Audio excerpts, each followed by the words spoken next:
और स्वागत है आपका हमारी खास पेशकश चर्चा में। चर्चा के तहत आज हमारा विषय है गीता को गांधी, सियासत की आंधी। संदर्भ यह है कि भारत सरकार के द्वारा महात्मा गांधी की स्मृति में एक पुरस्कार हर वर्ष दिया जाता है। इसे गांधी शांति पुरस्कार के तौर पर हम लोग जानते हैं। यह पुरस्कार हर साल गांधी के सिद्धांतों पर विश्वास रखने वाले लोगों को, गांधी के विचारों को समाज में बढ़ाने वाले लोगों को, गांधी के संदर्भ में उनकी सोच को क्रियान्वित करने वाले लोगों को हर साल प्रदान करने के संदर्भ में है। इस पुरस्कार के तहत 1 करोड़ रुपए की विशाल राशि सम्मान पत्र प्रदान किया जाता है। इस पुरस्कार के संदर्भ में ना तो देश का बंधन है, ना जाति का बंधन है, ना धर्म का बंधन है। पूरी दुनिया में किसी भी व्यक्ति या किसी भी संस्थान को जिसे सरकार उचित समझे उसको यह सम्मान प्रदान कर सकती है। इसी क्रम के अंतर्गत वर्ष 2021 के संदर्भ में यह फैसला लिया गया, कल ही लिया गया। और इस फैसले को लेने वाली जो समिति दी थी उसके प्रमुख देश के सम्माननीय प्रधानमंत्री नरेंद्र मोदी थे। नरेंद्र मोदी जी की अध्यक्षता में सर्वसम्मति से वर्ष 2021 के लिए इस पुरस्कार के लिए जिसका चयन किया गया उसका नाम है गीता प्रेस गोरखपुर। गीता प्रेस कौन सी? वो गीता प्रेस जो पिछले 100 साल से सतत रूप से इस देश की सनातन संस्कृति के प्रचार प्रसार के काम में सतत रूप से जुड़ी हुई है। 1923 में गीता प्रेस की स्थापना 3 लोगों के द्वारा की गई थी। उन 3 लोगों के द्वारा गीता प्रेस के माध्यम से अब तक तकरीबन 92 करोड़ पुस्तकों का प्रकाशन किया जा चुका है। इन 92 करोड़ पुस्तकों में से केवल 16 करोड़ तो भगवत गीता है, वो भगवत गीता जिसे कृष्ण के संदेश के तौर पर हम जानते हैं। इसके अलावा अगर गोस्वामी तुलसीदास की रामचरितमानस घर तक पहुंची है तो उसमें भी सबसे बड़ा योगदान गीता प्रेस का रहा है, क्योंकि आंकड़े बताते हैं कि गीता प्रेस के द्वारा जो 92 करोड़ पुस्तकें प्रकाशित की गई उनमें से 12 करोड़ जो पुस्तकें हैं वो तुलसीदास जी के द्वारा लिखित है, जिसमें बड़ी संख्या रामचरितमानस की है। इसके अलावा पुराणों के संदर्भ में बात करें तो उसकी संख्या भी 3 करोड़ से कहीं अधिक है। इसके अलावा तमाम प्रेरक पुस्तकें हैं जिनका प्रकाशन गीता प्रेस के द्वारा निरंतर रूप से किया जाता रहा है। गीता प्रेस के द्वारा 15 भाषाओं में किताबों का प्रकाशन किया जाता है। आज भी गीता प्रेस के द्वारा प्रतिदिन 70,000 किताबें प्रकाशित की जाती हैं, जबकि मांग लगभग 1 लाख पुस्तकों की रहती है। वह गीता प्रेस जिसके द्वारा कल्याण जैसी पत्रिका का प्रकाशन प्रारंभ किया गया था हनुमान प्रसाद पोद्दार जी के संपादकत्व में, वो कल्याण पत्रिका जिसके नियमित पाठक स्वयं मोहनदास करमचंद गांधी भी हुआ करते थे। यह संदर्भ भी बताया जाता है कि गीता प्रेस के द्वारा कल्याण के प्रकाशन की योजना बनाई गई तो जमनालाल बजाज के साथ हनुमान प्रसाद पोद्दार जी के द्वारा महात्मा गांधी से मुलाकात की गई और उस मुलाकात में गांधी जी के द्वारा 2 ही परामर्श दिए गए। एक कि अगर आप कल्याण का प्रकाशन करने जा रहे हैं तो उसमें कभी विज्ञापन मत लेना, और दूसरा उन्होंने चाहा कि इसमें किसी किस्म की पुस्तक समीक्षा को स्थान मत देना। इतिहास बताता है कल्याण का कि महात्मा गांधी के द्वारा दी गई दोनों सलाहों का अक्षरशः पालन गीता प्रेस के प्रबंधन के द्वारा किया गया। वही गीता प्रेस आज जब सम्मानित की गई तो इस पर सवाल उठा दिया गया है। यह सवाल देश के सबसे पुराने राजनीतिक दल अर्थात भारतीय राष्ट्रीय कांग्रेस के द्वारा उठाया गया है। भारतीय राष्ट्रीय कांग्रेस के किसी नेता के द्वारा नहीं, बल्कि भारतीय राष्ट्रीय कांग्रेस के मीडिया विभाग के जो प्रमुख है जयराम रमेश, उन्होंने एक ट्वीट के माध्यम से इस सम्मान को सीधे तौर पर सावरकर और गोडसे को सम्मान दिया जाना बताया है। उन्होंने कहा इससे ज्यादा बड़ा अपराध नहीं हो सकता। उन्होंने एक मशहूर पत्रकार हैं अक्षय मुकुल, उनके द्वारा 2015 में एक किताब लिखी गई थी गीता प्रेस के संदर्भ में, उसका हवाला देते हुए कहा गया है कि यह तो बड़ा ही गुनाह कर दिया गया है। तो इस गुनाह के संदर्भ में हम बात करेंगे, जिस गीता प्रेस के संदर्भ में जन भावना यह रही है कि अगर गीता प्रेस ना होती तो सनातन धर्म के संदर्भ में तमाम शिक्षाएं, उसके तमाम प्रसंग, तमाम उद्धरण घर घर तक स्थान नहीं बना सकते थे। उस गीता प्रेस के सम्मान को लेकर इतनी बेचैनी भारतीय राष्ट्रीय कांग्रेस को क्यों है? भारतीय राष्ट्रीय कांग्रेस को जो लोग कटघरे में खड़ा करते हैं उनका ये कहना रहता है कि इसको सनातन धर्म से या हिंदू धर्म से दरअसल बैर है। इसे कोई भी वो कदम भाता नहीं है जिससे सनातन धर्म मजबूत होता हो, जिससे हिंदू धर्म मजबूत होता हो, और जयराम रमेश की टिप्पणी भी उसी दिशा में एक कदम है। तो आज हम इसी पर बात करेंगे, समझने की कोशिश करेंगे कि गीता प्रेस का देश के संदर्भ में योगदान क्या है। समझने की कोशिश ये भी करेंगे कि देश का सबसे पुराना राजनीतिक दल इस सम्मान के प्रति इतनी उग्र प्रतिक्रिया क्यों दे रहा है। हमारे साथ इस बौद्धिक चर्चा का हिस्सा बनने के लिए 5 खास मेहमान जुड़ेंगे, उनसे आपका परिचय कराएं और इस गंभीर विषय पर कुछ तथ्यपरक बातचीत करने की कोशिश करें। उससे पहले लेकिन समय आज के विचार सूत्र का।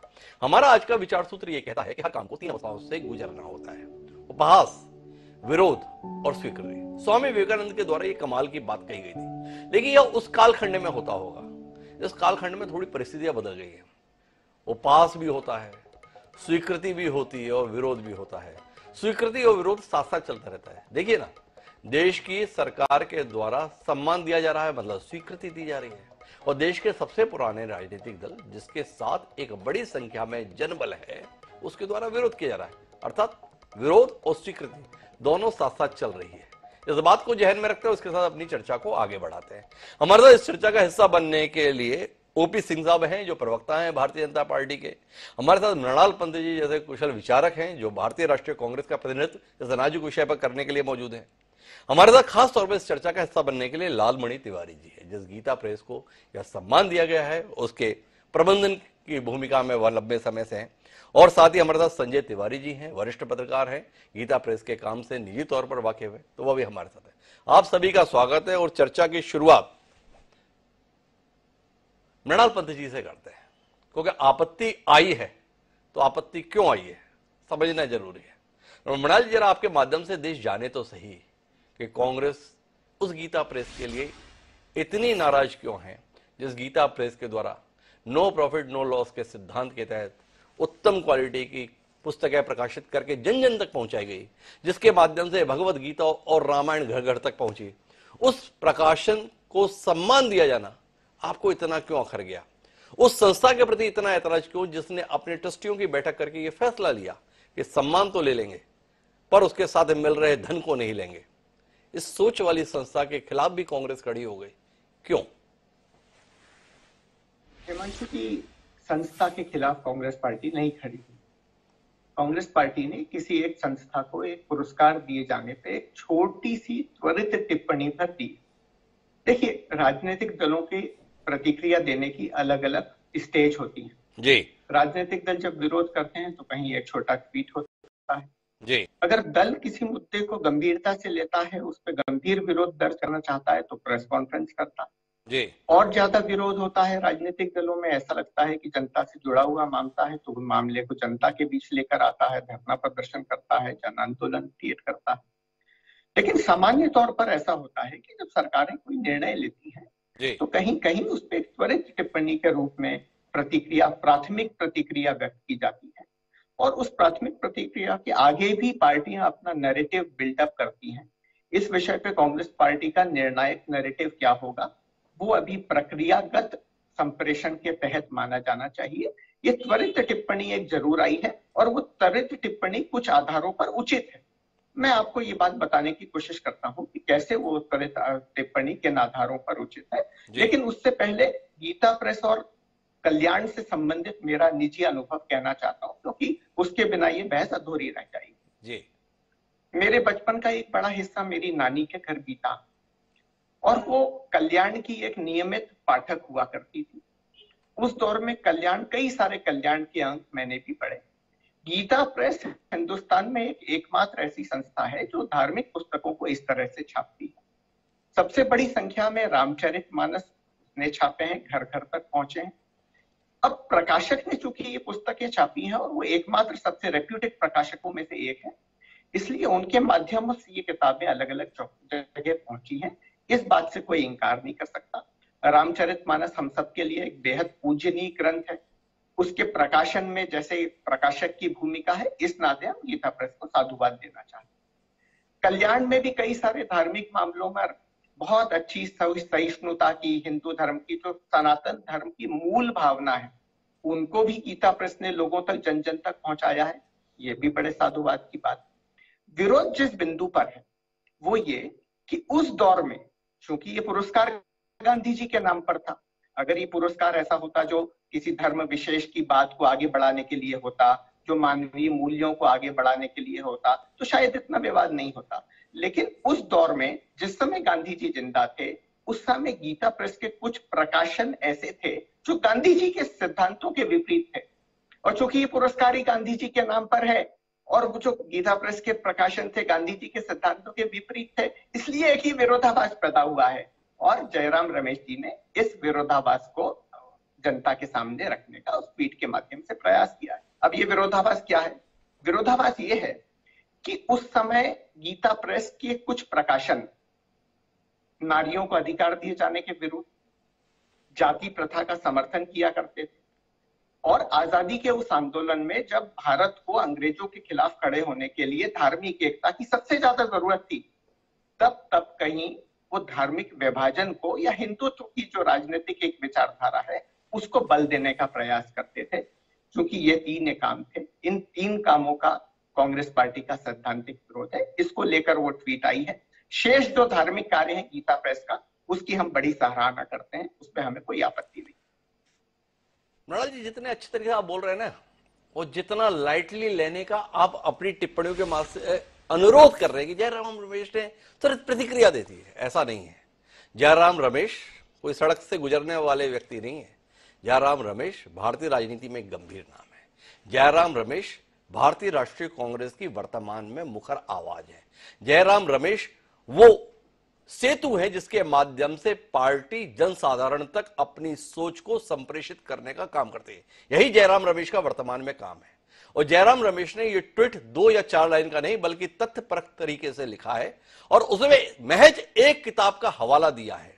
2015 में एक पत्रकार रहे शख्स अक्षय मुकुल के द्वारा गीता प्रेस के संदर्भ में एक किताब लिखी गई और उस किताब के संदर्भ में रामनाथ गोयनका का अवार्ड दिया गया। उस किताब के पुरस्कार को देने का कार्य प्रधानमंत्री नरेंद्र मोदी जी के द्वारा किया जाता है। अक्षय मुकुल ने प्रधानमंत्री नरेंद्र मोदी के हाथों से यह पुरस्कार लेने से इंकार कर दिया था। यह भी इतिहास है। अब आता हूं उस बात पर जो जयराम रमेश ने लिखा है। जयराम रमेश ने लिखा है कि इसे पुरस्कार देने का निर्णय वाकई अपमानजनक है। यह तो सावरकर और गोडसे को पुरस्कार देने जैसा है। एक तो सावरकर और गोडसे को साथ बिठाना यह आप लोगों की आदत में शामिल हो गया। दूसरा, आप गीता प्रेस के सारे योगदान को एक सिरे से खारिज कर दे रहे हैं। जयराम रमेश ने कहीं नहीं लिखा कि गीता प्रेस ने इस देश में सनातन धर्म की जो हजारों साल की संस्कृति है उसको संरक्षण देने का कार्य किया। हम इसकी सराहना करते हैं। उन्हें केवल इस बात पर ऐतराज है कि गांधी के संदर्भ में यह पुरस्कार गीता प्रेस को क्यों दिया जा रहा है। अगर इस आधार पर कांग्रेस को कटघरे में खड़ा किया जाए कि चूंकि गीता प्रेस ने अपने कार्य से, अपने प्रयास से, अपनी कोशिशों से सनातन धर्म को मजबूत करने का काम किया, इस देश की सभ्यता संस्कृति को मजबूत करने का काम किया, इसलिए भारतीय राष्ट्रीय कांग्रेस को आपत्ति है जो भारतीय जनता पार्टी लगातार खड़ा करती है आपके संदर्भ में सवाल। आपको नहीं लगता जयराम रमेश का यह ट्वीट भारतीय जनता पार्टी के आरोपों की पुष्टि करता है? बिल्कुल नहीं लगता, क्योंकि गांधी शांति पुरस्कार सनातन धर्म की प्रक्रिया को आगे बढ़ाने के लिए नहीं दिया जाता है। गांधी शांति प्रतिष्ठा पुरस्कार दिए जाने के अलग कारण हैं, उसकी अलग योजनाएं हैं, उसका एक अलग बैकग्राउंड है। मृणाल जी, माफी के साथ बीच में हस्तक्षेप करता हूं। क्या गांधी और सनातन धर्म को आप एक दूसरे से जुदा करना चाहते हैं? वो महात्मा गांधी जो हिंदू धर्म के संदर्भ में गर्व करते हैं, वो सनातन धर्म जो वसुधैव कुटुंबकम की बात करता है, जो गांधी दर्शन का भी आधार भूमि है, क्या आपको दोनों में विरोधाभास लगता है? क्या आपको लगता है कि एक इस्लामिक संस्था को सम्मान दिया जाना गांधी पुरस्कार के संदर्भ में उसको गरिमा को बढ़ाने वाला है? जिन शेख मुजीबुर रहमान की मृत्यु हुए तकरीबन 35 साल 40 साल से ज्यादा समय हो गया, पिछले साल उनको सम्मान दिया गया, उसमें कांग्रेस को ऐतराज नहीं हुआ। उसमें कांग्रेस ने सवाल नहीं उठाया कि 40 साल बाद किस लिए दे रहे हो, क्या काम है वर्तमान में। पर गीता प्रेस जो लगातार इस देश की सभ्यता संस्कृति के संदर्भ में काम कर रही है, उसको सम्मान दिया जाना आपको इतना ऐतराज का बायस लग रहा है? क्या सनातन धर्म और गांधी एक दूसरे के विरोधी? हिमांशु जी, आपने बहुत अच्छी बात की। गांधी और सनातन धर्म तो एक दूसरे के पूरक हैं, लेकिन गांधी और राजनीतिक हिंदुत्व जरूर एक दूसरे के विरोधी नहीं, घोर विरोधी हैं जी। और जयराम रमेश की जो आपत्ति है वो गांधी और सनातन धर्म के साम्य को लेकर नहीं है, इसी विरोध को लेकर है जो मैंने आपके सामने प्रस्तुत किया। तो मैंने मृणाल जी आपसे जानना चाहा, आप इस आरोप की पुष्टि करते हैं कि गीता प्रेस राजनीतिक हिंदुत्व को पोषित करने वाली संस्था है, या गीता प्रेस इस देश की हजारों साल की सनातन संस्कृति को सहेजने, संरक्षित करने का कार्य करने वाली संस्था है? आप ही फर्क बता दें। राजनीतिक हिंदुत्व की राजनीति अलग है, सनातन धर्म की राजनीति अलग है। राजनीतिक हिंदुत्व की जिन बातों की गीता प्रेस 1950 मृणाल पंत गीता प्रेस के संदर्भ में कहीं ना कहीं उलझन में है, लेकिन मैं ओपी सिंह जी के पास चलता हूं और ओपी सिंह जी से जानना चाहता हूं क्या हुआ आपको गांधी के लिए पुरस्कार देने के लिए इतने लोग थे, आपको गीता प्रेस ही मिला क्यों ओपी सिंह जी? और कांग्रेस को ऐतराज है, कांग्रेस का कहना है गीता प्रेस को सम्मान देना यानी गोडसे का महिमा मंडन करना, सावरकर का महिमा मंडन करना। क्या कहते हैं आप? तो जी शुरू में ही आप गीता प्रेस के बारे में बहुत कुछ विस्तृत बता चुके हैं। तो डिबेट जो है एक औपचारिक है, लेकिन गीता प्रेस के बारे में आपने बहुत कुछ दर्शकों को बता दिया। देखिए, यह विश्व का सबसे बड़ा प्रकाशक है गीता प्रेस, और 100 साल से लगातार जिसने 91 करोड़ पुस्तकें प्रकाशित की है 15 भाषाओं में, उस गीता प्रेस का ये विरोध कर रहे हैं। कांग्रेस जयराम रमेश तो एक पात्र है, नाटक के मंचन के एक पात्र है, कांग्रेस की एक रणनीति है, और ये रणनीति राहुल गांधी के जमाने से नहीं है, ये चाचा नेहरू जी के जमाने से है, देश की आजादी के बाद से, कि तुष्टीकरण की राजनीति करो, हिंदू देवी देवताओं का विरोध करना, देवी देवताओं का विरोध करना, हिंदू धर्म ग्रंथों का विरोध करना, हिंदू पुस्तकों का विरोध करना, ये इनके सगल विराट। इनके लिए मुस्लिम लीग, हिमांशु जी, वह धर्मनिरपेक्ष है, लेकिन गीता प्रेस क्या है? सांप्रदायिक। उस गीता प्रेस को जो ये गांधी जी से जोड़ रहे हैं, और आपने प्रारंभ में बताया कि गांधी जी ने पत्र लिखा था गीता प्रेस को कि आप कभी विज्ञापन नहीं लेंगे जी, और 100 सालों में गीता प्रेस ने कभी न चंदा लिया न कभी विज्ञापन लिया। लेकिन ये क्या करते हैं, गांधी जी देश की आजादी के बाद कांग्रेस से एक बात कही थी कि अब देश आजाद हो गया, कांग्रेस को समाप्त कर देना चाहिए। नेहरू चाचा ने कहा नहीं, यही तो एक छड़ी है जिससे हम पुश्तैनी राज करेंगे। ये एक संस्था थी, कांग्रेस एक संस्था थी जिसमें बीजेपी, सपा, बसपा, कांग्रेस सब थी। और 1923 में जब इसकी स्थापना हुई गीता प्रेस की, तब न बीजेपी थी न आरएसएस थी। अच्छा, ये वो कांग्रेस है जो राम का विरोध करती है, कहती है कि राम का अस्तित्व काल्पनिक है। ओबीसी थोड़ा अपन विषय पर रहते हैं एक बार आपसे। देखिए, मृणाल पंत जी ने एक बड़ी तार्किक बात कही, गीता प्रेस को सम्मान मिले, इसमें हमारा ऐतराज नहीं है। हमारा ऐतराज इस बात को लेकर है कि गांधी से जुड़े हुए सम्मान के लिए गीता प्रेस क्यों? तो आप भी बताइए ना कि गांधी शांति पुरस्कार है, गीता प्रेस ने ऐसा क्या काम गांधी के विचारों के प्रचार प्रसार की दृष्टि से किया है जिसके लिए इस संस्था को सम्मान दिया जाना चाहिए? थोड़ा इस पर रोशनी दीजिए ना। बहस औपचारिक नहीं है, बहस बहुत तार्किक है, लोगों को पता तो चलना चाहिए कि आखिर ये सम्मान किस लिए। नहीं, हम कहते हैं कि इसके पहले रामकृष्ण मिशन को दिया गया, विवेकानंद केंद्र को दिया गया, और कई विदेशी राष्ट्राध्यक्षों को दिया गया जी। तब तो इन्होंने ऐतराज नहीं किया जी। गीता प्रेस मतलब सनातन धर्म, मतलब हिंदू धर्म, मतलब जिसने पूरे भारतवर्ष में घर घर सनातन धर्म, हिंदू धर्म और गीता के माध्यम से, ऐसा नहीं है। अब मैं जो कह रहा था नेहरू जी के जमाने से, 2014 में जब पहली बार मोदी जी प्रधानमंत्री हुए और विदेश यात्रा पर गए, और मुझे उस देश का नाम नहीं है लेकिन ये बात सत्य है कि वहां के राष्ट्राध्यक्ष को मोदी जी ने गीता भेंट किया था, उस पर भी कांग्रेस ने बवाल खड़ा किया था। उसने कहा, अरे ये मेरा राष्ट्र धर्म निरपेक्ष है, ये तो सांप्रदायिक बातें हो गई कि गीता।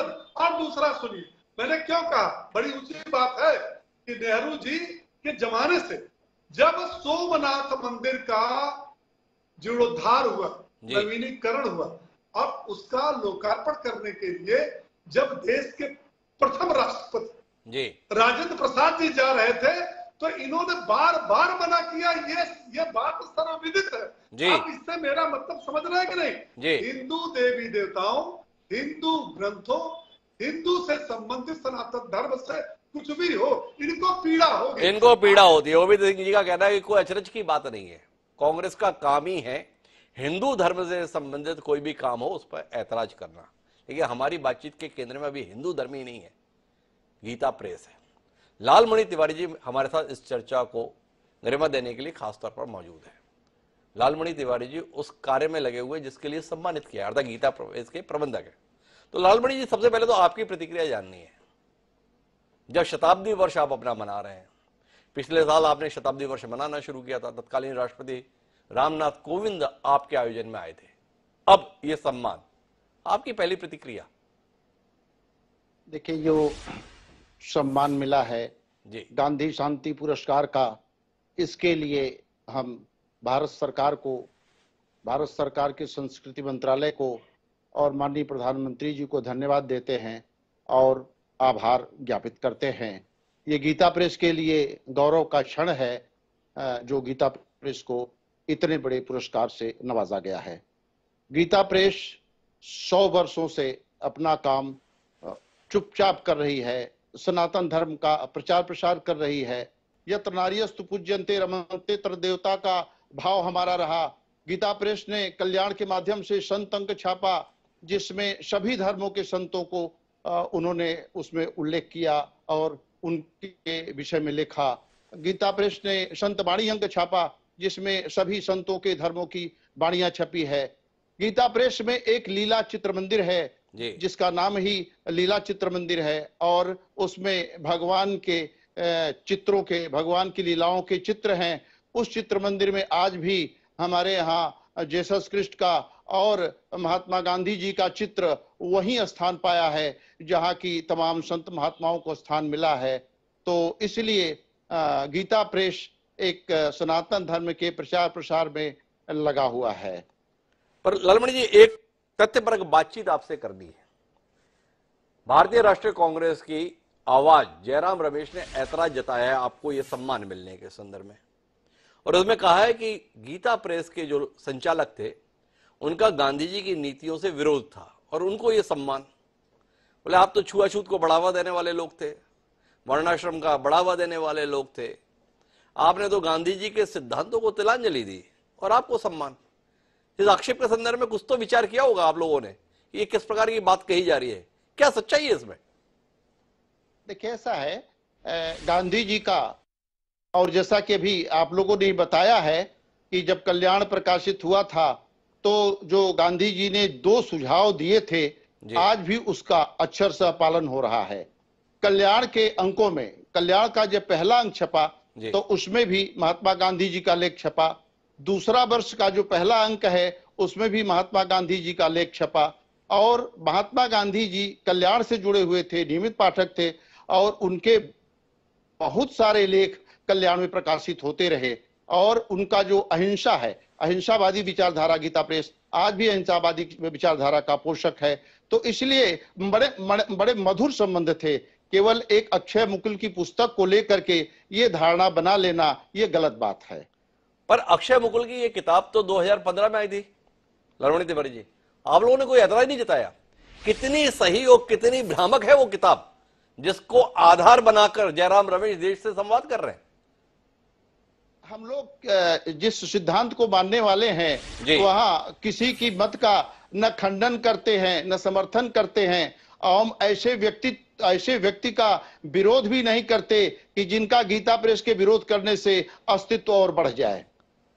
तो एक बात जानना चाहता हूं लालमणि जी, गीता प्रेस के संदर्भ में हम जितना भी अध्ययन कर रहे थे उसमें यह बताया कि गीता प्रेस कोई सम्मान नहीं लेता, कोई दान नहीं लेता, कोई चंदा नहीं लेता।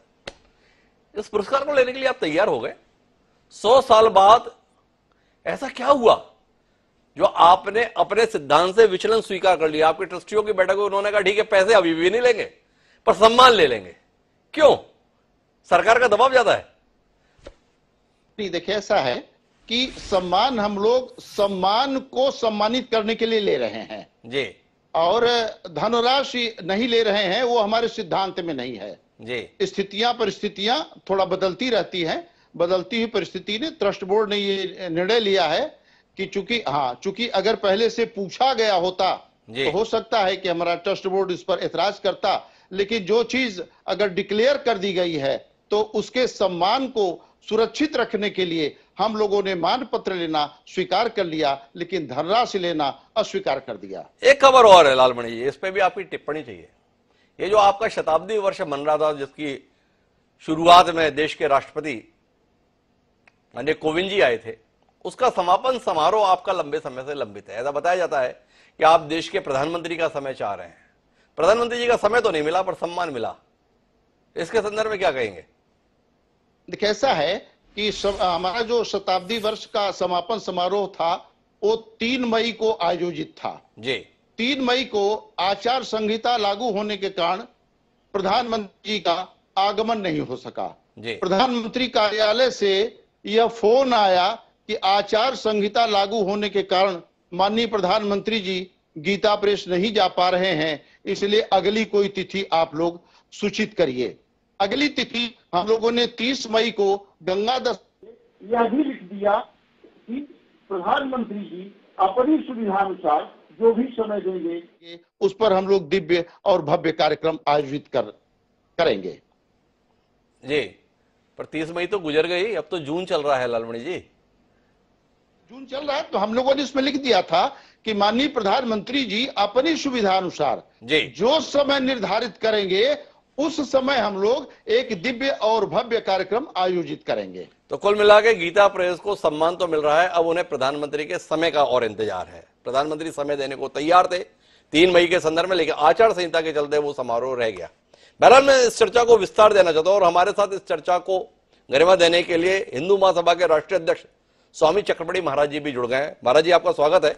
हमारी चर्चा का क्रम चला हुआ है तो मैं जरा संजय तिवारी जी के पास जाना चाहता हूं और संजय जी आपके पास समझना चाहता हूं गीता प्रेस के काम को। इस देश में 2 किस्म की बात चलती है, एक सांप्रदायिक, एक धर्मनिरपेक्ष। क्या कहते हैं, गांधी जी जो है धर्मनिरपेक्षता के सर्वोच्च प्रतीक थे और सांप्रदायिकता को बढ़ावा देने वाली गीता प्रेस को सम्मानित किया जा रहा है गांधी के नाम पर। कमोबेश ऐसी ध्वनि आ रही है जयराम रमेश के ट्वीट से। क्या कहते हैं आप, क्या है काम? पहले तो सभी को प्रणाम करता हूं मैं जी। और बहुत सी बातें, अभी ढेर सारी चीजें तो आपने अपने आधार वक्तव्य में रख ही दिया है जी। गांधी जी से गीता प्रेस के संबंधों को भी आपने बहुत अच्छे से रखा है जी। और लालमणि जी ने भी अपने ढंग से उस बात को कहा है। मैं व्यक्तिगत रूप में गीता प्रेस से जुड़ा हुआ जरूर हूं और मैं इतना जानता हूं कि गीता प्रेस जैसी संस्था, आप कल्पना करिए जिस दौर में गीता प्रेस स्थापित होता है 1923 जी। 1923 के भारत की परिकल्पना करिए, एकदम भारत विभाजन के लिए लड़ रहा था और उस समय गीता प्रेस स्थापित होता है और गीता प्रेस की स्थापना करने वाले सेठ जयदयाल गोयनका जी के साथ जो भाई जी हनुमान प्रसाद पोद्दार थे, मैं यहां दावे के साथ कह रहा हूं कि महात्मा गांधी और हनुमान प्रसाद पोद्दार जी एक थाली में खाना खाने वाले लोग थे और पोद्दार जी की दादी जी भोजन बनाती थी और गांधी जी और पोद्दार जी एक ही थाली में बैठ के खाना खाते थे। इसका प्रमाण है मेरे पास, मैं कही हुई कहानी नहीं कह रहा जी। तो जिस व्यक्ति का गांधी से इतना गहरा जुड़ाव हो वो गांधी का विरोधी कैसे हो सकता है? पहली बात तो ये है जी। दूसरी बात कि कल्याण के पहले अंक के प्रूफ रीडर महात्मा गांधी जी। मैं इस हैसियत को बताना चाहता हूं कि गीता प्रेस कितना ऊंचा उसी समय था कि महात्मा गांधी जैसा देश का बड़ा नेता कल्याण के पहले अंक का प्रूफ रीडर बनना स्वीकार करता है जी। साथ में ये सुझाव देता है कि इस पत्रिका में हम लोग भविष्य में कभी भी कोई विज्ञापन या पुस्तक समीक्षा नहीं छापेंगे। तीसरी बात, गीता प्रेस के इस पूरे उपक्रम को देखते हुए भारत सरकार ने बहुत पहले भारत रत्न की उपाधि भाई जी हनुमान प्रसाद पोद्दार को देने की योजना बनाई और उसके लिए माननीय राष्ट्रपति राजेंद्र प्रसाद जी स्वयं गोरखपुर गए थे। वो मुलाकात किए थे भाई जी से और भाई जी ने बहुत सहजता से अस्वीकार कर दिया था कि भारत रत्न बनने की मेरी न कोई इच्छा है, न मैं ऐसी कोई कामना करता हूं। ऐसी संस्था जो यदि न होती तो आज भारत के किसी भी घर में न हनुमान चालीसा होता, न रामचरितमानस होता, न श्रीमद् भगवत गीता होता। स्वाधीन भारत जिसको कहा जाता है, स्वाधीनता के बाद कांग्रेस के पाठ्यक्रमों और कांग्रेस की योजनाओं से क्या आज सनातन का कोई तत्व बचा रहता? किसी के पास होता? किसी के घर में होता? माननीय जयराम रमेश जी ने किस आंधी में और किस सुविधा से और किस मानसिकता से ये ट्वीट किया मुझे नहीं पता। लेकिन मैं आपसे एक बात समझना चाहता हूं संजय तिवारी जी, जिस संस्था के माननीय भाई जी ने एक समय भारत रत्न लेने से इंकार कर दिया, ये आप स्वयं तथ्यगत रूप से बता रहे हैं, वो गांधी पुरस्कार लेने के लिए तैयार हो गया। वक्त के साथ ये ऊंचाई चढ़ना है या नीचाई पे आना है? आदरणीय आचार्य लालमणि जी थोड़ा संकोच कर रहे हैं। मैं व्यक्तिगत रूप से उन चीजों से जुड़ा हुआ हूं, इसलिए मैं आता हूं। मैं बताऊं, 15 मई 2020 को एक आयोजन था गोरखपुर से और गृह मंत्रालय के बीच था वो आयोजन। हमारी एक पत्रिका है संस्कृति पर्व, उसका लोकार्पण था। उसके बाद गृह मंत्री जी ने स्वयं फोन करके गीता प्रेस से कहा था कि भारत सरकार आप लोगों का सहयोग करना चाहती है। ये क्रम इस रूप में आया था कि बीच में एक बहुत बड़ी अफवाह उड़ाई गई कि गीता प्रेस बंद हो रहा है, गीता प्रेस गोरखपुर से हट रहा है, गीता प्रेस बहुत गंभीर आर्थिक संकट में है। बहुत सी अफवाहें उड़ चुकी थी उसके पहले। तो माननीय गृह मंत्री जी ने ये प्रस्ताव स्वयं दिया था कि गीता प्रेस को किसी प्रकार की आवश्यकता होगी तो भारत सरकार सहयोग करेगी। यानी एक बहुत मधुर रिश्ता सा बनना शुरू हुआ। और मेरे ख्याल से लालमणि जी बेहतर बता पाएंगे कि गीता प्रेस और भारत सरकार के बीच में शायद आजादी के बाद का ये कोई पहला संवाद हो रहा होगा। पहली बार सरकार का कोई व्यक्ति गीता प्रेस से संवाद सीधा कर रहा था और वो कह रहा था कि हम गीता प्रेस के इस पूरे अभियान को, पूरे आंदोलन को, पूरी रचनात्मक शक्ति को हम और एनर्जी देना चाहते हैं, ऊर्जा देना चाहते हैं, ताकि सनातन को और भी हम पल्लवित पुष्पित कर सकें। उसमें राजनीति नहीं थी। ये ईमानदारी से स्वीकार करना होगा कि इसमें कोई राजनीति नहीं थी। इस चीज को गीता प्रेस ने समझा, गीता प्रेस के ट्रस्टियों ने समझा। गीता प्रेस के ट्रस्टी लोगों की अभी मुलाकात जो मुझे याद आ रहा है कि मार्च या अप्रैल में माननीय गृह मंत्री जी के साथ भी हुई है और अच्छी मुलाकात इन लोगों की 1-1.5 घंटे की हुई है। और उसमें इन लोगों ने साफ मना कर दिया था कि हमारे ट्रस्ट का नियम है, हम किसी से कोई आर्थिक सहयोग नहीं लेते हैं।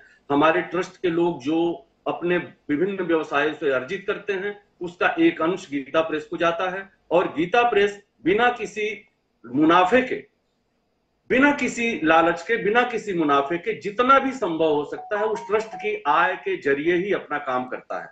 और एक बात और मैं सूचना दे दूं कि कोरोना में जब पूरे विश्व का व्यवसाय बंद था, जी डॉक्टर साहब ये ध्यान देने वाली बात है, कोरोना में पूरे विश्व का व्यवसाय बंद था तो गीता प्रेस को सप्लाई देने वाली विश्व की कोई पेपर मिल ऐसी नहीं थी जो 4.5 लाख टन कागज दे सके। हमें गर्व होना चाहिए। गीता प्रेस किसी के घर की संस्था नहीं है, ये भारतवर्ष की संस्था है और ये संस्था भारतीयता के लिए काम करती है। इसमें कोई सांप्रदायिकता कहीं नहीं है, इसमें कहीं भी कोई सांप्रदायिक तत्व आज तक मुझे नहीं दिखा है गीता प्रेस के किसी भी प्रकाशन में। गीता प्रेस के कल्याण के लगभग सारे अंक हमने पढ़े हैं। ऐसे अंक हमने पढ़े हैं जो आप लोगों के सामने भी नहीं आया होगा। ऐसे अंक हमने पढ़े हैं जिस पर तत्कालीन ब्रिटिश गवर्नमेंट ने बिल्कुल बैन लगा दिया था, उन अंकों को कटवा के बिल्कुल जलवा दिया गया था। उन अंकों की लिपियां भी हम लोगों ने निकाली हैं और उनको भी पढ़ा है। देखिए, गीता प्रेस और गांधी का संबंध बहुत ही गहरा है, बहुत ही गहरा है। कांग्रेस के नए लोग उन चीजों को नहीं जान सकते, उन भावनाओं में शायद नहीं उतर पा रहे हैं। गांधी जी के लिए गीता प्रेस एक सपना था। गांधी जी जिस भारत की परिकल्पना करते थे, गीता प्रेस उसी दिशा में भारत। बड़ी सुंदर व्याख्या संजय तिवारी जी आपने दी है। मृणाल पंजी के पास आऊंगा और उनसे समझने की कोशिश करूंगा कहां चले थे और कहां पहुंच रहे हैं मृणाल जी आप। लेकिन उससे पहले मेरे साथ में स्वामी चक्रपाणी महाराज जी हैं। महाराज जी, गीता प्रेस को सम्मान है, कांग्रेस को लगा गांधी का अपमान है, ये गोडसे और सावरकर को दिया हुआ सम्मान है, उन गोडसे और सावरकर का जो आपके अनुसार महान है। क्या कहते हैं आप कांग्रेस के ऐतराज पर, गीता प्रेस को मिले हुए सम्मान पर? देखिए, गीता प्रेस के प्रति समस्त हिंदू सनातन धर्मियों की बहुत आस्था जी, क्योंकि गीता प्रेस गोरखपुर ने जो कार्य किया है एक लंबे वर्ष अंतराल से, मैं इस अवसर पे हनुमान प्रसाद पोद्दार जी का, जिन्होंने इसके नींव रखा, मैं उनको नमन करूंगा जी, कि उन्होंने एक बहुत ही स्वल्प माने छोटे से एक मूल्य के आधार पे मूल्य रख के, जिसमें नो प्रॉफिट नो लॉस करके घर घर तक सुलभ तरीके से हमारे धर्म ग्रंथों को पहुंचाने का कार्य किया। एक सनातन की जागृति पैदा की। वो सनातन धर्म जो वसुधैव कुटुंबकम की बात करता है, विश्व को परिवार मानता है। आप जरा बताइए कि इसमें कांग्रेस ने खोज लिया संप्रदाय जी, इसकी तुलना कर दिया गोडसे और वीर सावरकर जी से। अरे भाई, कम से कम जो सनातन धर्म के कार्य कर रहा है और सनातन धर्म के प्रचार प्रसार के माध्यम से पूरे विश्व में राम राज्य की और सर्वे भवन्ति सुखिनः, सर्वे सन्तु निरामयाः, सर्वे भद्राणि पश्यन्तु मा कश्चित् भाग भवेत् के प्रचार कर रहा है जी। आजादी के बाद से आपका तो ध्यान उधर गया नहीं, और वर्तमान में जब कोई सरकार एक सम्मान दे रही है और वो सम्मान उनको नहीं चाहिए जी, वो मोहताज नहीं है, कितनी भी आर्थिक आई परेशानी, लेकिन उन्होंने किसी के सामने हाथ नहीं फैलाया। गीता प्रेस ने, हमें बड़ा गर्व है कि सनातनी हमारी संस्थान ऐसे है। और जब एक सरकार ने जब उधर ध्यान दिया तो इनकी नकारात्मक टिप्पणी आने लगी, विषमन करने लगे। जयराम रमेश जैसे वरिष्ठ नेता ये बोलने लगे। आप जरा बताओ कितने नकारात्मक सोच के लोग हैं। इससे तो शायद वो ये जो जहरीले सांप है ना, इनके भी कम विष होगा जितना इन कांग्रेसियों के पास सनातन धर्मियों के लिए ये विष भरा हुआ है। इन्होंने अपमान जो है ना गीता प्रेस का नहीं किया है, इन्होंने अपमान समस्त सनातनियों का किया है, भारतीयों का किया है, हिंदुस्तानियों का किया है, और विश्व में जितने राम भक्त हैं, सनातन धर्मी हैं, हिंदू हैं, सबका अपमान किया है कांग्रेसियों ने। तो चक्रवर्ती महाराज जी तो बहुत नाराज है। मृणाल पंत जी, घबरा तो नहीं गए आप? जिसे आप एक छोटी सी त्वरित प्रक्रिया कह रहे हैं, वो प्रतिक्रिया की इतनी तीव्र प्रतिक्रिया है, हर स्तर पर लोग महसूस कर रहे हैं कि कांग्रेस को हुआ क्या है। जिस योगदान के लिए सराहना होनी चाहिए, जिस अवदान के लिए सम्मान होना चाहिए, जिस मेहनत के लिए सराहना होनी चाहिए, आप उस पर भी सवाल खड़े कर रहे हैं, उसको देश के खिलाफ महसूस कर रहे हैं, गांधी के खिलाफ महसूस कर रहे हैं। हमें संजय जी बता रहे हैं, जिस गीता प्रेस के संदर्भ में जयराम रमेश को आपत्ति है, जिस कल्याण को लेकर आपत्ति है, उस कल्याण की पहली प्रति की प्रूफ रीडिंग तक का कार्य करने में महात्मा गांधी को हर्ष अनुभव हुआ था। उस संस्था को सम्मान मिलने में आप इतने परेशान हो गए क्यों?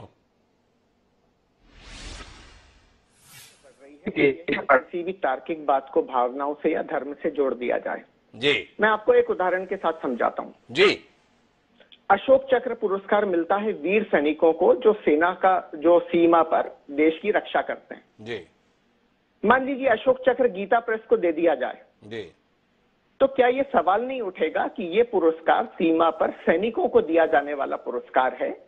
अगर गीता प्रेस को कोई पुरस्कार देना है तो धार्मिक संस्थाएं आके दें, पुरस्कार दें, मैं भी वो पुरस्कार देने में सहयोगी हो जाऊंगा। अगर जनता से राशि इकट्ठी करनी होगी तो मैं भी उसमें सहभागिता दूंगा। धार्मिक संस्थाएं आगे आए, दूसरी संस्थाएं आगे आए। गांधी शांति पुरस्कार का मैंडेट कुछ अलग है। गांधी शांति पुरस्कार का मैंडेट धार्मिक प्रचार प्रसार करने वाली संस्थाओं को पुरस्कार देना नहीं है। ये बड़ी अच्छी बात हो सकती है कि धार्मिक प्रचार प्रसार करने वाली संस्थाओं को भी पुरस्कृत किया जाए, लेकिन उसके लिए दूसरी संस्थाओं का काम है, धार्मिक संस्थाओं का काम है, दूसरे सामाजिक संगठनों का काम है, वो आए और वो करें। अब जहां तक इस पुरस्कार की बात है, गीता प्रेस के कुछ पब्लिकेशन ऐसे थे जो कहते थे कि हिंदुस्तानी नारी सती सावित्री पढ़ी रहे, जो कहते थे कि बालिकाएं स्कूली और कॉलेज की शिक्षा लेना ग्रहण करें, जो ये कहते थे कि शिक्षा लेने मात्र से कन्याएं नष्ट भ्रष्ट हो जाएंगी। जिस समय भारत का संविधान बनाने की बात थी। जी, मैं बहुत विनम्रता के साथ बीच में हस्तक्षेप करूंगा। क्या आप एक भी उदाहरण दे सकते हैं ऐसा तथ्यपूर्ण जिसमें स्त्री शिक्षा को लेकर गीता प्रेस ने अपने विचार विरोध में व्यक्त किए हो? इसके संदर्भ में थोड़ा जानकारी दीजिए ना। और जानना चाहेंगे हम कि ऐसे विचार रखने वाली संस्था के साथ गांधी अपने आप को जोड़े रखते थे, ऐसी संस्था के संवर्धन के संदर्भ में अपने सुझाव दिया करते थे। एक तो इसके विषय में जानना है। दूसरा आपसे जानना यह कि गांधी के विचार क्या थे। भाई गांधी का विचार तो यही था ना, प्राणियों में सद्भावना हो। यही तो सनातन धर्म का संदेश है। मनुष्य का मनुष्य से प्रेम हो, जीवात्मा परमात्मा से मिलन की दिशा में काम करे।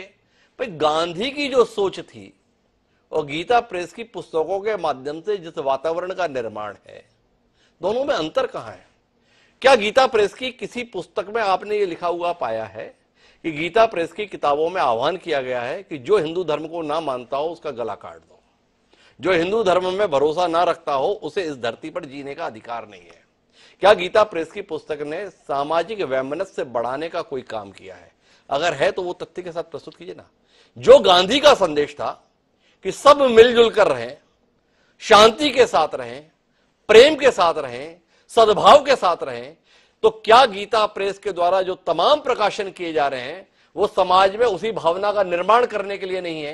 क्या भगवत गीता, जिसके संदर्भ में गांधी ने खुद लिखा कि जब भी मेरे जीवन में अंधेरा आता है मैं उजाला लेने के लिए भगवत गीता की शरण में जाता हूं, उस भगवत गीता की 16 करोड़ पुस्तकें 100 साल के अंदर प्रकाशित करके गीता प्रेस ने घर घर पहुंचा दी, अपराध कर दिया।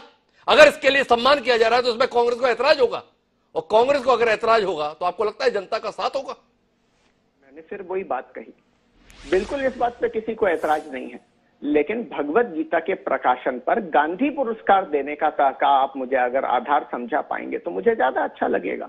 हर पुरस्कार एक विशिष्ट आयोजन के लिए दिया जाता है, जैसे मैंने अपने उदाहरण के साथ समझाया। अब आपने मुझसे उदाहरण पूछा, एक नारी अंक का प्रकाशन किया करता था गीता प्रेस। नारी अंक का एक अंक है जिसके 2 पात्र से नाम भी देख लीजिए, एक का नाम है सरला और एक का नाम है सावित्री।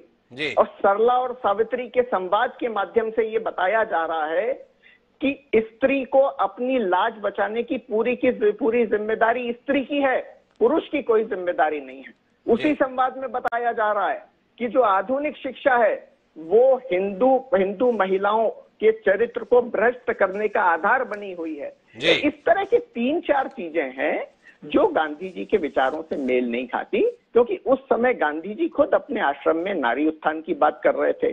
उसी समय गांधी जी जाति प्रथा को तोड़ने की बात कर रहे थे। मैं बिल्कुल नहीं कह रहा हूं कि गीता प्रेस ने बाकी बहुत अच्छे काम नहीं किए, बहुत अच्छे काम किए, उनकी सराहना होनी चाहिए, लेकिन इस पुरस्कार से उन चीजों का कोई संबंध नहीं है। और कृपया इस आलोचना को धर्म से जोड़कर बिल्कुल ना देखें। आजकल ये प्रवृत्ति बन गई है कि किसी भी तार्किक बात पर अगर किसी ने कोई आलोचना की है तो तत्काल धर्म से जोड़ दिया। आपने कुछ सवाल पूछे किए कि ऐसा ऐसा काम नहीं किया, काम किया जयराम रमेश ने। जयराम रमेश ने किताब का उल्लेख किया। वो किताब में लिखते हैं कि 1948 में गोयनका और पोद्दार की गिरफ्तारी के बाद उद्योगपति घनश्याम दास बिरला ने इन दोनों की सहायता करने से मना कर दिया। जब सर बद्रीदास गोयनका ने इन दोनों का केस अपने हाथ में लिया तो बिरला ने इसका भी विरोध किया। बिरला का कहना था कि ये दोनों लोग सनातन धर्म को नहीं बल्कि शैतान धर्म को बढ़ावा दे रहे हैं। ये किसने लिखा? ये अक्षय मुकुल ने लिखा। और उस किताब के इस लिखी हुई बाती को एंडोर्स कौन कर रहा है? जयराम रमेश कर रहे हैं। कौन जयराम रमेश कर रहे हैं? वो जयराम रमेश कर रहे हैं जो कांग्रेस पार्टी की आवाज है। मृणाल पंत जी, आप इतनी बड़ी बड़ी बातें तो कर ले रहे हैं, पर उस किताब के साथ खड़ी हुई है कांग्रेस पार्टी जयराम रमेश के रूप में, जो बता रही है कि गीता प्रेस ने सनातन धर्म के लिए काम नहीं किया, शैतान धर्म के लिए काम किया है। ऐसा अक्षय मुकुल लिख रहे हैं। विचार कीजिएगा अपनी दलील के संदर्भ में। लेकिन चक्रपाणी महाराज को हस्तक्षेप करने जा रहे हैं। एक बार चक्रपाणी महाराज जी की दलील सुनते हैं और फिर मैं संजय जी के पास आता हूं। जी हिमांशु जी, मैं ये कह रहा था जो मैंने अभी माननीय कांग्रेस मृणाल पंत जी के जो मैं सुन रहा था जी। देखो, एक शेर है कि पूरे देश में फैल रहा है एक भयंकर रोग और नैतिकता समझा रहे सभी अनैतिक लोग। सवाल इस बात का है, अभी ये कह रहे हैं कि जी गांधी शांति पुरस्कार नहीं मिलना चाहिए था, साहित्य सम्मान भले मिल जाता, साहित्य सम्मान का परिविकार, कि गांधी शांति पुरस्कार कैसे मिल जाए। जरा इनसे ये पूछिए कि राजीव गांधी जी कौन से अंतर्राष्ट्रीय और भारत की तरफ से खेल खेला था भाई? उनके नाम से कितने अवार्ड आपने रख दिया है? आपकी सरकार है इसलिए आपने कितने उनके नाम से गांधी के नाम से आपने कई ऐसे किया जिससे उनका कोसों दूर तक का संबंध नहीं है। तो क्या सिर्फ आपकी सरकार है इसलिए? सवाल इस बात का है, आपकी कांग्रेस की कोई क्षमता नहीं है कि आप समीक्षा करें परम पवित्र गीता प्रेस का, जिसके जो हिंदू और सनातन अरबों करोड़ों अरबों जो है हिंदुओं के हृदय में वास करता है, जिन्होंने धर्म का संदेश पूरे फैलाया, उसको समीक्षा करने की आपकी क्षमता नहीं है। इन कांग्रेसियों की नहीं है। जो चुनाव आता है, कांग्रेसियों की क्षमता नहीं है। बहुत नाराज है चक्रपाणी महाराज जी, लेकिन कुछ तथ्य देना चाहते हैं संजय तिवारी जी। एक बार उनका हस्तक्षेप लेते हैं, फिर लालमणि जी के पास वापस चलेंगे। जी संजय जी। जी डॉक्टर साहब, मैं पहले तो शुक्रिया, आपने हमको थोड़ा समय दिया। जी देखिए, दिक्कत यह है, मृणाल भाई बहुत पढ़े लिखे व्यक्ति हैं और बहुत गंभीर व्यक्ति हैं, और मुझे व्यक्तिगत रूप से पता है मृणाल जी कल्याण से बड़े प्रभावित हैं। अब पार्टी की मजबूरी है, पार्टी की लाइन पे बात करनी है, वो अपनी जगह। मैं एक बहुत संदर्भ देना चाहता हूं जो कांग्रेस के लोग भी जाने, देश भी जाने, और चूंकि ये देश की आजादी से केवल 1 साल पहले की बात है इसलिए जाने। कल्याण का अंक छपा था अक्टूबर 1946। उस अंक को भारत सरकार ने बैन कर दिया। वो अंक नोआखाली दंगों का पूरी तौर पर एक तरह से कमेंटेटर था जी। उस अंक में भाई जी ने अपनी तरफ से कोई टिप्पणी नहीं की थी। उसमें महामना का अंतिम वक्तव्य छपा था उनके निधन से पहले का, और उसमें गांधी जी की एक अपील छपी थी सर जी। जिस नारी की बात कर रहे हैं मृणाल जी, गांधी को इन लोगों ने पढ़ा ही नहीं है। गांधी जी ने उसमें बंगाल की नारियों से अपील की थी कि तुम्हारे केशों तक किन्हीं विधर्मियों के हाथ पहुंचे उससे पहले तुम लोग स्वयं को समाप्त कर लो। ये गांधी की अपील थी सर, ये किसी छोटे मोटे व्यक्ति की अपील नहीं थी। और बंगाल के ढेर सारे अखबारों में भी अपील छपी थी, मेरे पास सारे प्रमाण रखे हैं। जिस कल्याण और जिस नारी की बात की जा रही है और नारी अंक की बात की जा रही है, गांधी जी ने बंगाल की नारियों को दंगों में स्वयं को बचाने के लिए, हिंदू नारियों को उन्होंने कहा था कि अपने पास जहर का पुड़िया रखो और कोई भी विधर्मी ये तुम्हारे केश तक तुम्हारे हाथ ले आता है तो तुम स्वयं को पहले समाप्त कर दो। इन बातों पे कभी विचार हुआ क्या देश में? इन बातों पर कभी हम लोगों ने कुछ जानने की कोशिश की? पर संजय तिवारी जी, मेरा एक सवाल है, इस सम्मान के साथ में अक्षय मुकुल की किताब जो पहले कभी सुर्खियों में नहीं थी, अचानक सुर्खियों में आ गई। जयराम रमेश ने एक ये पुनीत काम किया है। क्या आप नहीं मानते हैं कि अक्षय मुकुल के द्वारा उठाए गए सवालों के उत्तर आने चाहिए? ये देश विमर्श का इतिहास रखता है। इस देश ने हमेशा विमर्श के माध्यम से सत्य को खोजा है। क्या आपको नहीं लगता है कि गीता प्रेस के संदर्भ में जब 100 साल पूरे हो रहे हैं, तो अगर ये सवाल उठ गए हैं तो गांधी और गीता प्रेस के संबंधों के संदर्भ में भी कोई पुस्तक अब अस्तित्व में आनी चाहिए? क्या कहते हैं आप? आएगी सर, निश्चित तौर पे आएगी। इस पर हम लोगों की एक बातचीत हुई थी कि गांधी और गीता प्रेस के संबंधों को लेकर हम लोग एक पुस्तक प्रकाशित करेंगे, लेकिन ये शोध के साथ देंगे, हम प्रमाण के साथ देंगे, हम यूं ही नहीं दे देंगे। और जो जिनके किताब की बात अभी आप कर रहे हैं, ये बड़ा अच्छा है उनके लिए और ऐसे लोगों के लिए एक माहौल क्रिएट करने का कि ऐसे समय में उनकी किताब भी चर्चित हो जाएगी, बिक भी जाएगी, लोग पढ़ भी लेंगे और एक विचारधारा भी तैयार हो जाएगी। हम वो करने नहीं देंगे, हम ऐसा होने नहीं देंगे। और गांधी और गीता प्रेस के संबंधों को लेकर के माननीय आचार्य लालवड़ी जी बैठे हुए हैं। हम लोगों का विमर्श एक बार हो चुका है कि भाई जी हनुमान प्रसाद पोद्दार और गांधी जी के संबंधों को लेकर हम लोग लिखेंगे। हम लोगों ने लिखा भी है, बहुत कुछ लिखा है। भाई जी हनुमान प्रसाद पोद्दार पर एक किताब गोरखपुर विश्वविद्यालय ने प्रकाशित किया है और भाई जी हनुमान प्रसाद पोद्दार पर यूजीसी ने एक पीठ स्थापित की है विश्वविद्यालयों में, उसकी योजना भी बन गई है, मतलब सारे विश्वविद्यालयों को सूचनाएं जा चुकी हैं।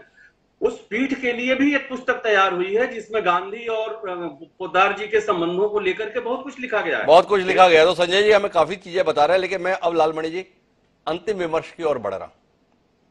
गीता प्रेस का इस देश की सनातन संस्कृति को संरक्षित और संवर्धित करने में बड़ा योगदान है, यह बात जनसाधारण तक स्वीकार की जाती है। अब गांधी पुरस्कार के लिए भारत सरकार ने आपको चुना। इस पुरस्कार के लिए चुना जाना आपके भविष्य में क्या बदलाव ला सकता है? आपके भविष्य की गतिविधियों में किस प्रकार का योगदान दे सकता है? इसके संदर्भ में कोई चर्चा आप लोगों की परस्पर हुई? कोई दृष्टि जो आप इस कार्यक्रम के माध्यम से साझा करना चाहें? देखिए, अभी कोई इस तरह की चर्चा तो नहीं हुई जी, लेकिन कोई भी सम्मान जब मिलता है, किसी संस्था को मिले चाहे किसी व्यक्ति को मिले जी, तो उसके सामने एक नई चुनौती खड़ी हो जाती है कि जो काम हम कर रहे हैं भविष्य में जो हमको पुरस्कार मिला है उसके लिए हम खरा उतरे और उससे और बढ़िया हम और अच्छा काम करें। तो हम लोग तो यही कहेंगे कि भगवान हमें वह शक्ति दें कि हम जिस कर्तव्य पथ पर चल रहे हैं और उसी कर्तव्य पथ पर और आगे बढ़ते रहें। हम मानव मात्र के कल्याण के लिए काम कर रहे हैं और मानव मात्र के कल्याण के लिए काम करते रहें। हम किसी धर्म का खंडन नहीं करते, हम किसी का अपने पुस्तकों में ग्रंथों में किसी की आलोचना नहीं करते। हम केवल और केवल सनातन धर्म का प्रचार और विश्व में प्राणियों में ये सद्भावना कैसे हो इसी के लिए हम आगे बढ़ रहे हैं। इसी के लिए हम आगे भी काम करते रहेंगे, ये लालमणि जी कह रहे हैं। मैं अब आखिरी टिप्पणी के लिए ओपी सिंह जी आपके पास आना चाहता हूँ। गीता प्रेस को सम्मान तो मिल गया, पर गीता प्रेस को प्रधानमंत्री जी से समय का इंतजार है। भारतीय जनता पार्टी के प्रखर प्रवक्ता हैं आप, उत्तर प्रदेश में भाजपा की सरकार है, समापन समारोह 3 मई 2023 को होना था, जून बीता जा रहा है। सम्मान दिला दिए, समय दिलाने की कोई उम्मीद करें आपसे?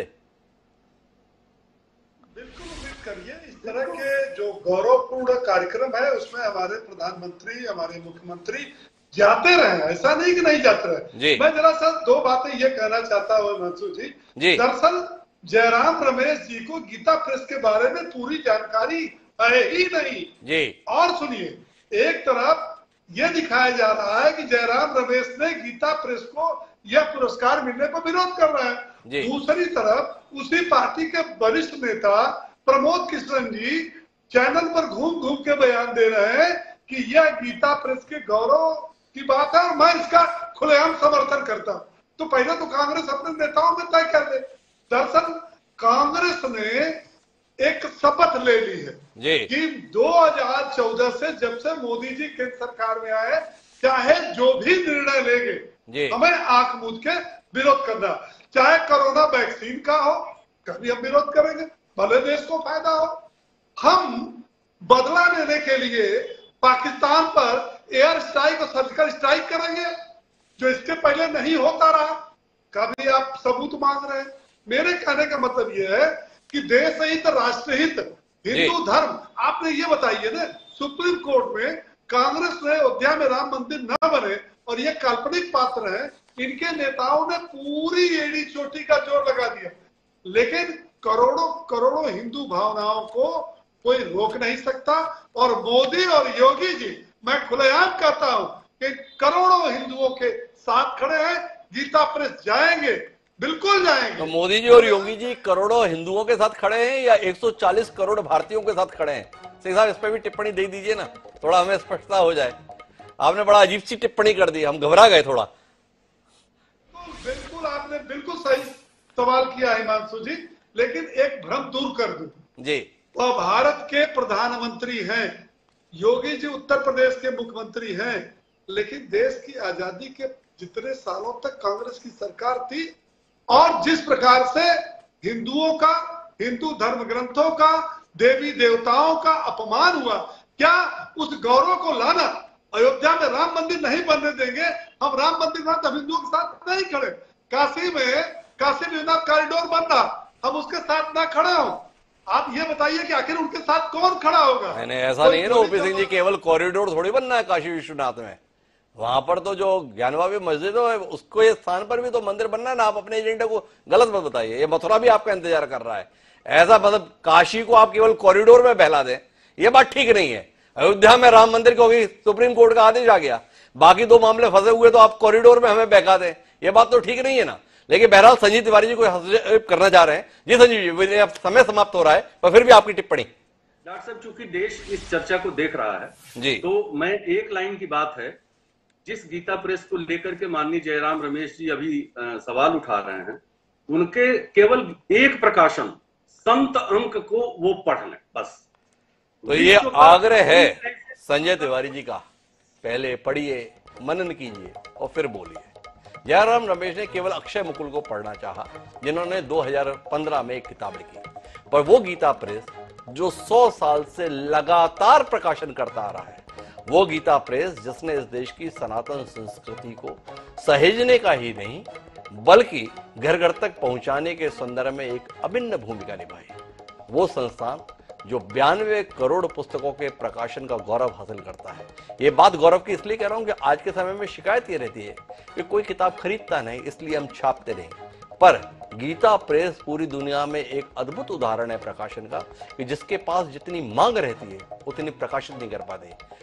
आंकड़े बताते हैं कि 1 लाख पुस्तक प्रतिदिन प्रकाशन के लिए डिमांड है, पर लालमणि तिवारी जी अपनी सारी कोशिशों के बावजूद भी 70,000 से ज्यादा किताबें एक दिन में प्रकाशित नहीं कर पा रहे। एक ऐसी संस्था जिसने बिना मुनाफे की चिंता किए हुए केवल और केवल इस देश की संस्कृति को संवर्धित करने का काम किया है, अगर उसे सम्मान मिल रहा है और उस विचार के संदर्भ में सम्मान मिल रहा है जो महात्मा गांधी का संदेश था कि प्राणी प्राणी से प्रेम करे, उस प्राणियों में सद्भावना के लिए सनातन धर्म के सिद्धांत को जन जन तक पहुंचाने का जिस संस्थान ने काम किया है, उसकी सराहना होनी चाहिए, ना कि आलोचना। उम्मीद करते हैं कि देश का सबसे प्रमुख पुराना राजनीतिक दल इस सत्य को समझेगा और इसकी आलोचना करने के स्थान पर इस फैसले को सराहना की दिशा में कदम आगे बढ़ाएगा। इस उम्मीद के साथ आप सभी मेहमानों का बहुत बहुत धन्यवाद हमारे साथ इस चर्चा का हिस्सा बनने के लिए। समय है अब आज के शेर का। तो हमारा आज का शेर कहता है कि पसीने की स्याही से जो लिखते हैं इरादों को, कि पसीने की स्याही से जो लिखते हैं इरादों को, उनके मुकद्दर के सफेद पन्ने कभी कोरे नहीं होते। फानी बदायूं ने जो ये बात कही थी वो गीता प्रेस के संस्थापक और उन ट्रस्टियों पर मुफीद बैठती है जो 100 साल से लगातार अपने उद्देश्य की प्राप्ति के लिए सतत प्रयासरत है। देश की सरकार के द्वारा लिया गया फैसला उनकी इन कोशिशों को संबल देने के लिए है। उम्मीद करते हैं कि गीता प्रेस का यह सिलसिला आगे भी जारी रहेगा। आप सभी मेहमानों को बहुत बहुत धन्यवाद इस चर्चा का हिस्सा बनने के लिए। कल फिर मिलेंगे नए विषय के साथ। मुझे दीजिए सादा प्रणाम।